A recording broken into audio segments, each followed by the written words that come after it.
수원 남문시장 골목 안쪽 낡은 간판 아래 작은 반찬 가게가 있습니다. 아침 6시면 어김없이 문을 여는 그곳에서 윤미정 씨는 지난 30년을 보냈습니다. 65의 나이에도 그녀의 손놀림은 여전히 빠릅니다. 무 한 포기를 손질하는 데 채 1분이 걸리지 않고 김치를 버무릴 때면 양념이 마치 춤을 추듯 배추 사이로 스며듭니다. 그녀의 하루는 새벽 4시에 시작됩니다. 알람 소리가 울리기 전에 이미 눈을 뜹니다. 몸이 시간을 기억하는 겁니다. 세수를 하고 머리를 질끈 묶고 가게로 향합니다. 새벽 공기는 차갑지만 그녀의 발걸음은 가볍습니다. 가게 문을 열고 불을 켜면 어제 담가둔 장조림에서 구수한 냄새가 올라옵니다.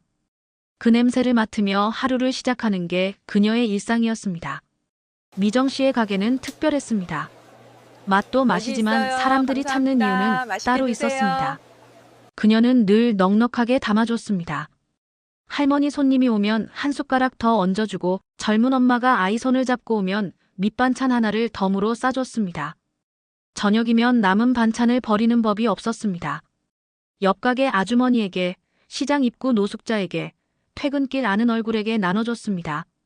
사장님은 천사세요. 단골 손님들이 그렇게 말하면 미정 씨는 손사래를 쳤습니다. 아유, 무슨 천사예요. 그냥 버리기 아까워서 그러는 거지. 하지만 그건 겸손이 아니라 진심이었습니다. 미정 씨에게 나눔은 미덕이 아니라 습관이었으니까요. 누군가 힘들다는 말을 하면 그녀는 자연스럽게 지갑을 열었습니다. 조카가 학원비가 부족하다고 하면 보냈고 옛 직원이 병원비가 필요하다고 하면 주었습니다. 묻지도 않았고 갚으라고 말하지도 않았습니다. 그녀는 평생 그렇게 살아왔습니다. 자라면서 어머니에게 배운 대로 손에 쥔 게 있으면 나눠야 한다는 말을 가슴에 새기며 살았습니다.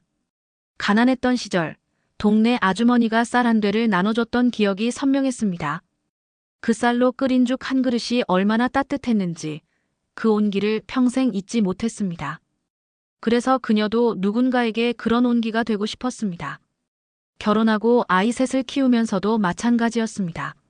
넉넉하지 않은 형편이었지만 명절이면 친척 집에 반찬을 보냈고 이웃이 아프다는 소식을 들으면 미역국을 끓여 날랐습니다. 남편은 가끔 걱정스러운 얼굴로 말했습니다. 당신, 우리도 여유가 없는데 그렇게 다 나눠주면 어떡해? 미정 씨는 웃으며 대답했습니다. 괜찮아요. 우리도 누군가 도움받으며 살잖아요. 그런 그녀를 보며 아이들도 자랐습니다. 큰딸은 간호사가 되어 요양병원에서 일하고 아들은 소방관이 되었습니다. 둘째 딸만 유독 어렸을 때부터 의지가 강했습니다. 무엇이든 혼자 하려 했고 도움을 받는 걸 싫어했습니다. 결혼도 일찍 했습니다. 23세 만난 남자와 25세 결혼식을 올렸습니다. 미정 씨는 조금 이르다 싶었지만 딸의 결정을 믿었습니다. 그렇게 시간이 흘렀습니다. 가게는 안정적으로 유지됐고 손님들은 여전히 그녀를 찾아왔습니다. 미정 씨는 행복했습니다. 주는 게 기쁨이었고 누군가의 고마워요 한마디면 하루 피로가 다 풀렸습니다. 그녀는 자신의 삶에 만족했습니다. 이렇게 계속 살아가면 되는 줄 알았습니다. 하지만 어느 날 그 평온한 일상에 균열이 생겼습니다. 작년 여름 무더위가 기승을 부리던 어느 날 저녁이었습니다. 가게 문을 닫고 집에 돌아가려는데 핸드폰이 울렸습니다. 둘째 딸이었습니다. 평소엔 잘 전화하지 않는 아이였는데 이상하게 목소리가 떨리고 있었습니다. 엄마, 나 이혼했어. 그 한마디에 미정 씨의 가슴이 철렁 내려앉았습니다. 무슨 일이 있었는지 묻고 싶었지만 딸의 울먹이는 목소리를 들으니 아무 말도 나오지 않았습니다. 그저 핸드폰을 꽉 쥐고 서 있을 뿐이었습니다. 딸은 계속 말했습니다. 아이를 데리고 나왔다고, 월세방을 얻었다고, 당분간 아르바이트로 살아갈 거라고. 그날 밤 미정 씨는 잠을 이루지 못했습니다. 옆에서 남편은 코를 골고 있었지만 그녀의 머릿속은 복잡했습니다. 딸의 얼굴이 떠올랐습니다. 어렸을 때부터 독립적이었던 그 아이가 혼자서도 잘할 거라. 믿었던 그 아이가 이렇게 힘들어하고 있다는 게 견딜 수 없었습니다. 다음 날 아침 미정 씨는 은행에 들렀습니다. 그리고 딸의 통장으로 100만 원을 보냈습니다. 전화는 하지 않았습니다. 말을 하면 자신이 울 것 같았고 딸도 부담스러워할 것 같았으니까요. 그저 조용히 엄마가 할 수 있는 일을 했습니다. 그게 사랑이라고 믿었습니다. 한 달이 지났습니다. 어느 날 저녁 장사를 마치고 계산대에 앉아 있는데 딸에게서 문자가 왔습니다. 엄마, 이번 달도 좀 부탁해요. 짧은 문장이었습니다. 고맙다는 말도 미안하다는 말도 없었습니다. 미정 씨는 핸드폰을 내려다보며 이상한 기분이 들었습니다. 무언가 가슴 한쪽이 쿡 찔리는 느낌이었습니다. 그녀는 곧바로 돈을 보냈습니다. 딸이 힘들 테니까 엄마니까 당연한 일이니까. 하지만 그날 밤 집에 돌아와 저녁을 먹으면서도 그 문자 내용이 자꾸 떠올랐습니다. 이번 달도라는 말이 유독 마음에 걸렸습니다. 왜 그랬을까요? 그건 요청이 아니라 마치 당연한 것처럼 느껴졌기 때문입니다. 당신, 왜 그래? 밥맛 없어?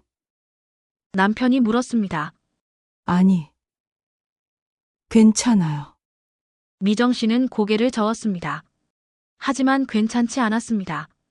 그날 밤 잠자리에 누워서도 계속 생각했습니다. 내가 잘못 가르친 걸까? 딸이 어렸을 때 일들이 떠올랐습니다. 넘어져서 울면 달려가 안아줬고 무언가를 원하면 최대한 들어줬습니다. 힘든 일이 있으면 대신 해결해줬고 어려움이 생기면 먼저 나섰습니다. 그게 부모의 역할이라고 생각했으니까요. 다음 달에도 같은 문자가 왔습니다. 미정 씨는 또 돈을 보냈습니다. 그리고 그 다음 달에도 마찬가지였습니다.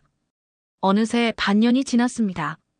그 사이 미정 씨의 통장 잔고는 점점 줄어들었습니다. 가게 운영비를 아껴 쓰고 자신이 사 먹던 점심값도 줄였습니다. 하지만 정작 힘든 건 돈이 아니었습니다. 마음이었습니다. 어느 날 저녁 단골 손님 한 분이 가게에 들어왔습니다. 시장에서 옷가게를 하는 최 사장님이었습니다. 환갑을 넘긴 분인데 유독 말이 많고 정이 많은 분이었습니다. 반찬을 고르던 최 사장님이 불쑥 물었습니다. 사장님, 요즘 표정이 안 좋아 보이던데 무슨 일 있어요? 미정 씨는 괜찮다고 손사래를 쳤지만 최 사장님은 고개를 가로저었습니다. 사람 얼굴은 못 속여요. 뭐 고민 있으면 말해봐요. 말하면 좀 나아질지도 모르잖아요. 그 말에 미정 씨는 잠시 망설이다가 조심스럽게 입을 열었습니다. 딸 이야기를, 돈을 보내는 이야기를, 자신의 혼란스러운 마음을 털어놨습니다. 말하는 동안 목소리가 떨렸습니다. 최 사장님은 조용히 듣고 있다가 한참 후에 말했습니다. 사장님, 주는 게 습관되면 받는 사람은 고마움을 잊어요. 그 한마디가 미정 씨의 가슴에 꽂혔습니다. 최 사장님은 계속 말했습니다. 저도 아들한테 그랬거든요.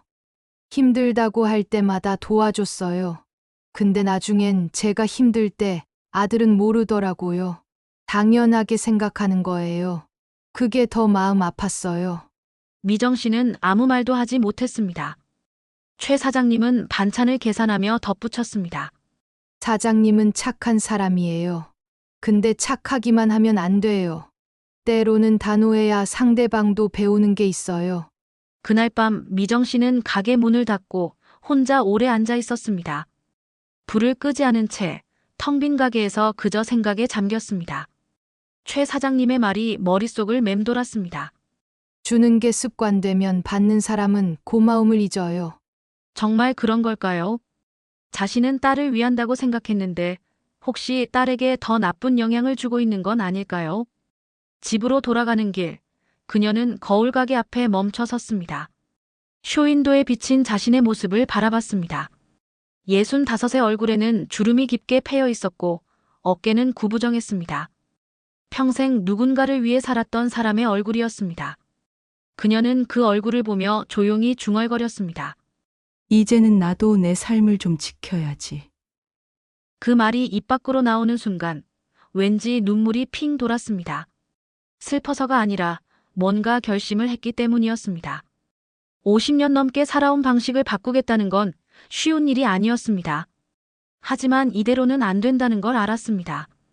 딸을 위해서도 자신을 위해서도. 그날 밤 집에 돌아와 미정 씨는 남편에게 말했습니다. 다음 달부터는 돈 안 보낼 거예요. 남편은 놀란 표정으로 물었습니다. 왜? 아이가 힘든데. 힘든 건 알아요.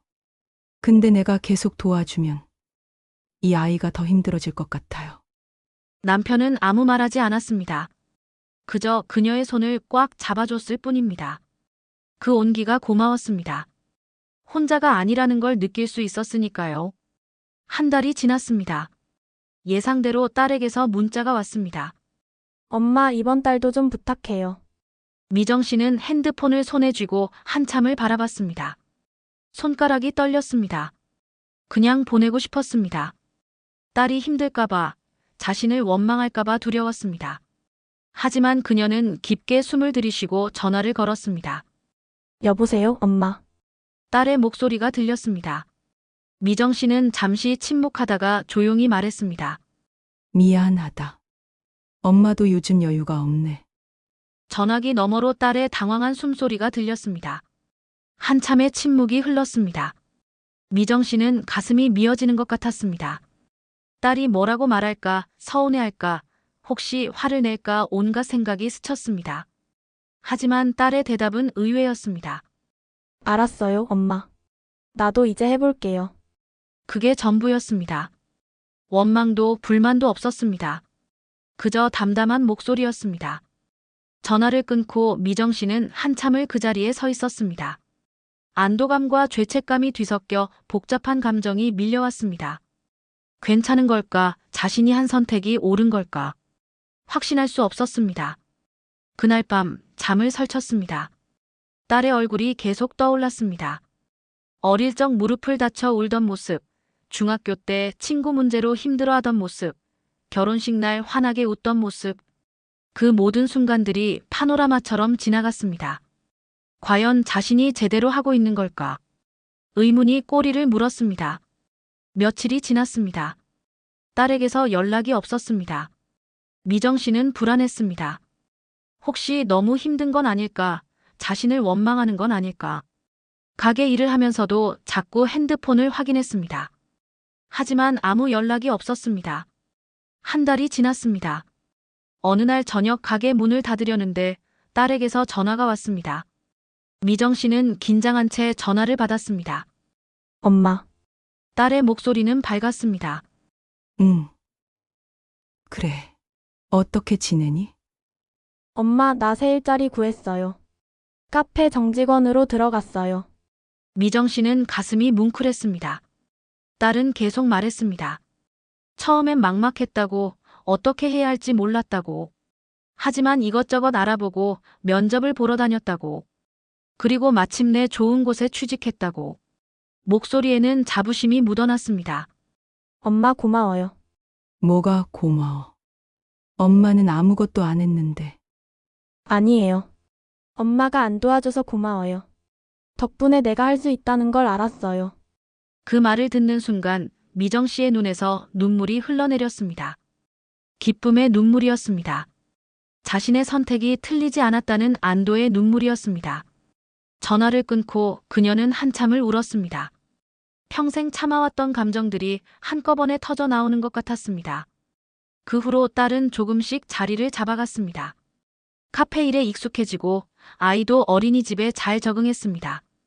가끔 전화로 근황을 전했는데 예전과는 다른 목소리였습니다.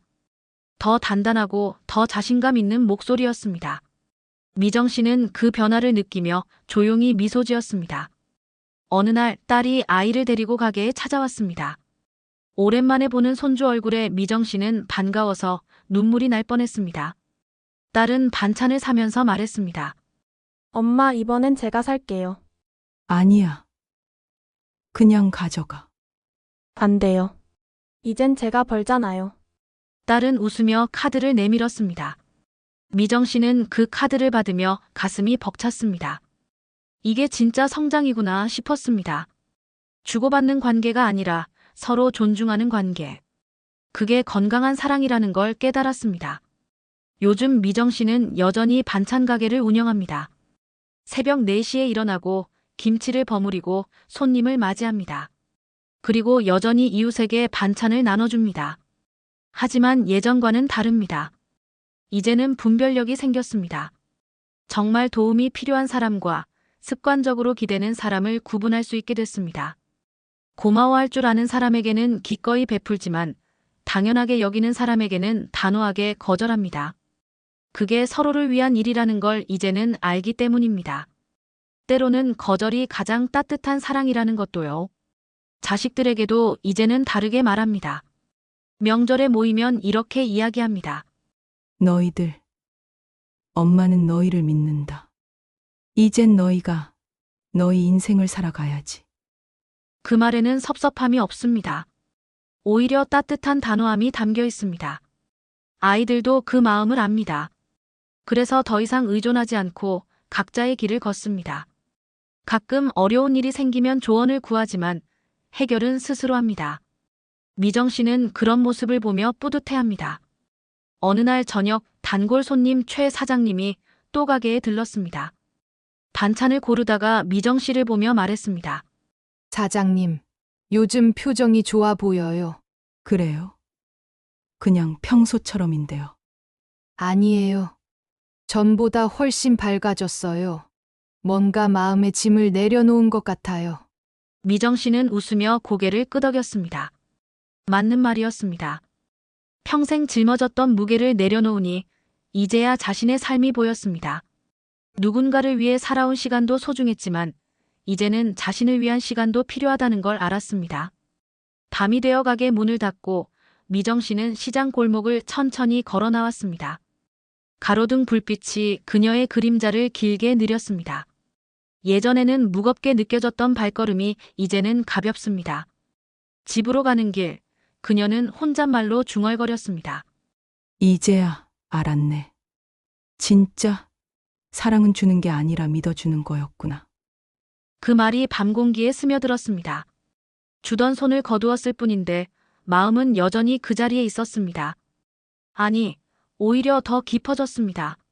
조건 없이 주던 사랑에서 상대를 믿고 기다리는 사랑으로 변했습니다. 가끔은 거절이야말로 가장 따뜻한 사랑일 때가 있습니다. 손을 놓아줘야 상대가 일어설 수 있고 기다려줘야 스스로 걸어올 수 있습니다. 미정 씨는 그걸 50년을 살고 나서야 깨달았습니다. 늦은 깨달음이었지만 늦지 않았습니다. 아직 앞으로 살아갈 날이 많으니까요. 수원 남문시장 골목 작은 반찬 가게에는 여전히 새벽부터 불이 켜집니다. 그리고 그곳에서 윤미정 씨는 오늘도 반찬을 만듭니다. 하지만 이제 그녀의 손길에는 예전과 다른 의미가 담겨 있습니다. 무조건적인 베풀미 아니라 지혜로운 사랑입니다. 어제 저녁 새로 이사 온 젊은 부부가 가게에 들렀습니다. 아기를 아는 아내가 조심스럽게 물었습니다. 사장님, 혹시 외상으로 사도 될까요? 다음 주에 월급 들어오면 드릴게요. 미정 씨는 그들의 눈을 바라봤습니다. 진심이 보였습니다. 그녀는 고개를 끄덕이며 말했습니다. 그러세요. 근데 다음엔 꼭 갚으셔야 해요. 네, 꼭 그럴게요. 정말 감사합니다. 일주일 후 그 부부는 약속을 지켰습니다. 돈을 갚으러 왔을 뿐 아니라 작은 케이크 한 조각을 사왔습니다. 미정 씨는 그들을 보며 웃었습니다. 이런 게 건강한 나눔이구나 싶었습니다. 요즘 그녀에게는 새로운 습관이 생겼습니다. 매일 저녁 가게 정리를 마치고 나면 공책에 하루를 기록합니다. 오늘 누구를 도왔는지, 누구에게 거절했는지, 그리고 그 선택이 옳았는지를 적습니다. 그 기록들을 읽다 보면 자신이 얼마나 변했는지 느껴집니다. 며칠 전 적은 글귀가 있습니다. 오늘 나는 내 시간을 지켰. 누군가의 부탁을 거절했지만 그 사람을 위한 선택이었다고 믿는다. 그 문장 옆에는 작은 별표를 그려 넣었습니다. 자신에게 주는 칭찬이었습니다. 그렇게 계절이 바뀌고 시간이 흘렀습니다. 어느새 겨울이 왔습니다. 김장철이 다가오자 가게는 더 바빠졌습니다.